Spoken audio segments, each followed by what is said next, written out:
Hello दोस्तों, राधे राधे। आज हम बना रहे हैं जितिया व्रत स्पेशल ठेकुआ। ये एक ट्रेडिशनल बिहारी यूपी स्वीट्स है जो हर स्पेशल ओकेजन पे बनाया जाता है, खासकर जितिया और छठ पर्व पर। बहुत ही सिंपल इंग्रेडिएंट से तैयार होता है, लेकिन टेस्ट में लाजवाब होता है, क्रिस्पी भी और मीठा भी। ठेकुआ की पहचान सिर्फ भारत में ही नहीं, विदेशों में भी लोग इसे बहुत पसंद करते हैं। इसलिए ठेकुआ को अब एक ग्लोबल फेस्टिव स्वीट्स भी कहा जाता है, जिसे ये हर लोग पसंद करते हैं इसे ठेकुआ को। तो चलिए इस रेसिपी को हम स्टार्ट करते हैं। तो सबसे पहले मैंने मीठा मतलब गुड़ को मैं पानी में फूलने के लिए छोड़ दूंगी, ताकि गुड़ बहुत अच्छे से जल्दी पिघल जाए। अब हम एक कटोरे में 3 कप मैंने आटा लिया है। ऐसे तो ठेकुआ बनाने के लिए हम लोग स्पेशल गेहूं को दरदरा सा थोड़ा सा पिसाते हैं। थोड़े मोटे गेहूं आटे का ठेकुआ बहुत ही अच्छा बनता है, लेकिन हम जो रोटी जिस आटे से बनाते हैं ना, मैं वही आटा यूज कर रही हूँ। तो इसलिए मैंने 3 कप आटा लिया है। अब इसमें हम मोयन डालेंगे। अगर आपके पास घी हो तो घी ही डालें। घी को थोड़ा पिघला दें। पिघला लेने से क्या होता है ना, मतलब आटे में बहुत अच्छे से ये घी मिक्स हो जाता है। तो मैंने घी को हल्का सा गर्म कर इसे आटे में मसल कर अच्छे से हम आटे में घी को मिला लेंगे। और इसे जब हम एक लड्डू की तरह बना के देखेंगे, जब एक तरह से इस तरह से बाइंडिंग हो जाए तो समझ जाए कि आटा परफेक्ट तैयार हो गया है। अब हम इसमें पानी डालना है, और ये जो मीठा हमने डाले था ना, इसे एक बार हाथ से मिक्स कर लें। और जो गुड़ नहीं पिघला है उसे आप इस तरह से हाथ से मसल लें, ताकि सारा मीठा अच्छे से घुल जाए। अब हम इसे एक छलनी से छान लेंगे। तो हमने आटे के ऊपर ही इस तरह से एक छलनी रख करके मीठा वाला पानी को इसमें डाल दिया है। और ये देखिए कितना गंदगी भी निकल जाता है, इसलिए हमें छलनी से छान करके ही मीठा का पानी को डालना चाहिए। अब इसे मैंने आधा चम्मच इलायची पाउडर डाला है। अगर आप चाहे तो इलायची को आप कूट करके भी इसमें मिक्स कर सकते हैं। अब हम इस तरह से सभी को मिक्स कर आटे का थोड़ा सा एक कड़ा आटे का डो तैयार करेंगे।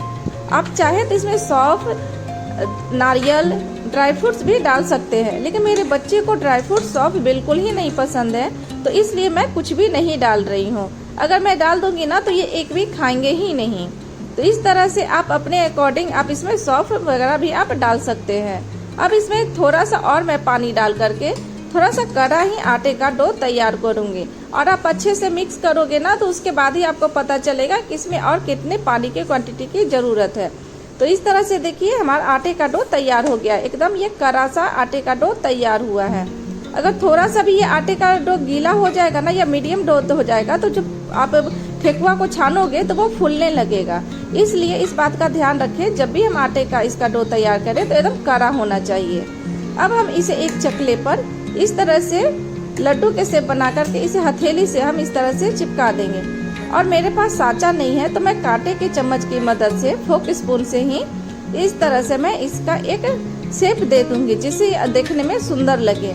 अगर आपके पास साचे नहीं हो ना, तो आप चाकू की मदद से या किसी चीज की भी मदद से आप डिजाइन बना सकते हो।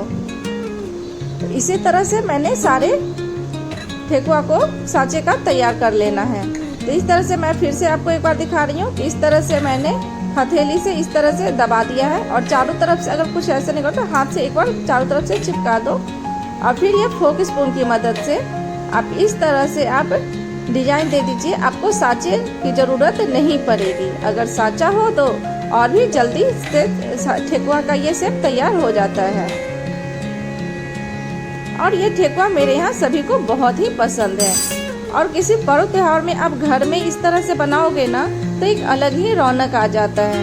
तो इसलिए मार्केट में तो आपको सब कुछ मिल जाएगा, लेकिन घर में बनाओगे तो आपका इसका अलग ही स्वाद और बढ़ जाएगा, और साथ में बच्चे भी बहुत खुश हो जाएंगे। मैं एक बार आपको फिर से दिखा रही हूँ कि इसे का हमें किस तरह से हथेली से दबाना है। आप इस तरह से बीच से दबाकर ये साइड वाले पोर्शन से इस तरह से दबाओगे ना, तो ये आपका इक्वली में ये मतलब शेप ये हो जाएगा, मतलब बीच से मोटा नहीं रहेगा। और अब हम इसे फोक स्पून की मदद से एक तरफ हम इस तरह से सीधा करके इसका हम डिजाइन देंगे, और दूसरी तरफ जब देंगे तो हम फोक स्पून को इस तरफ हम कर देंगे।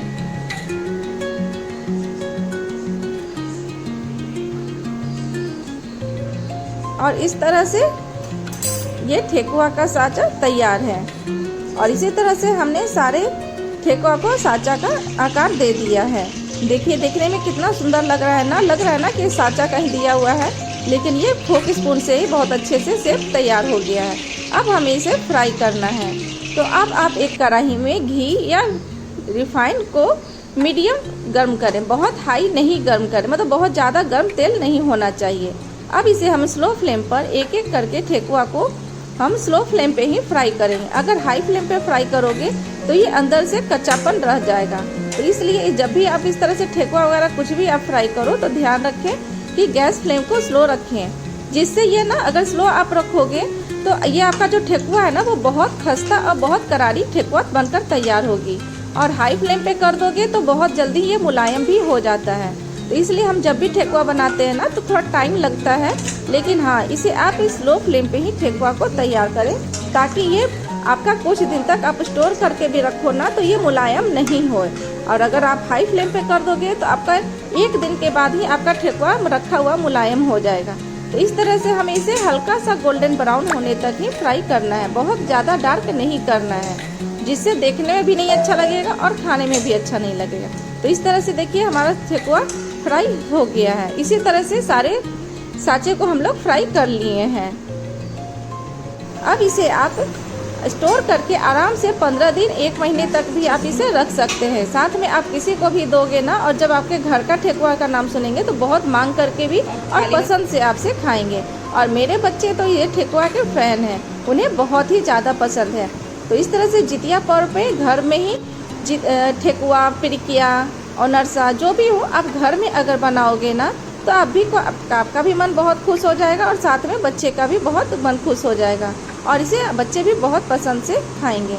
मिलते हैं अब नेक्स्ट वीडियो में कुछ न्यू रेसिपी के साथ।